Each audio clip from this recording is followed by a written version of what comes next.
begin tonight with a day we will remember forever. Chaos at the U.S. Capitol. Extraordinary scenes playing out inside and outside of the Capitol building as a violent mob breached security and made their way inside the Capitol and even inside the Senate chamber. All this happening on a day when Congress was meeting in a joint session to certify the electoral votes for President of the United States. Both chambers of Congress forced to evacuate and go under lockdown. Here's the newest information at this hour. The joint session of Congress resumed earlier tonight after 6 hours. There are calls now from Republicans tonight for Vice President Mike Pence and the president's cabinet to remove President Trump from office by invoking the 25th Amendment. We'll have more on that process in just a minute. One woman was shot and killed inside the Capitol by police during the chaos. NBC News now reporting that some of the protesters arrested at the Capitol today are from the state of Texas. And President Trump's Twitter and Facebook accounts have been blocked. NBC's Alice Barr is on Capitol Hill with the newest information on what many are calling insurrection.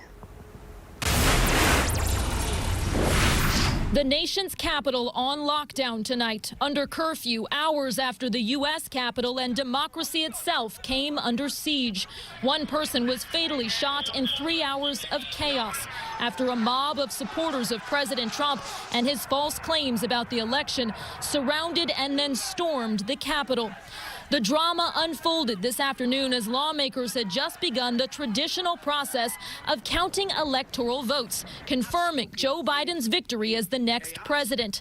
Vice President Mike Pence and members of the House and Senate forced to take cover as rioters rushed past heavily armed officers, in many cases virtually unchallenged. Some made their way into the well of the House and the Senate, defiantly standing their ground in a place where elected officials had been doing their work only minutes earlier. One lawmaker likened it to crashing the gate of the People's House. President-elect Biden had harsher words. It's not protest, it's insurrection. President Trump said little to defuse the powder keg, but after lawmakers returned to count the votes, Vice President Pence led several Republicans in condemning the mob. To those who wreaked havoc in our Capitol today, you did not win.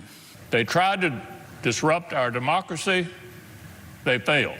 An unforgettable day on Capitol Hill and a dark one in this nation's history.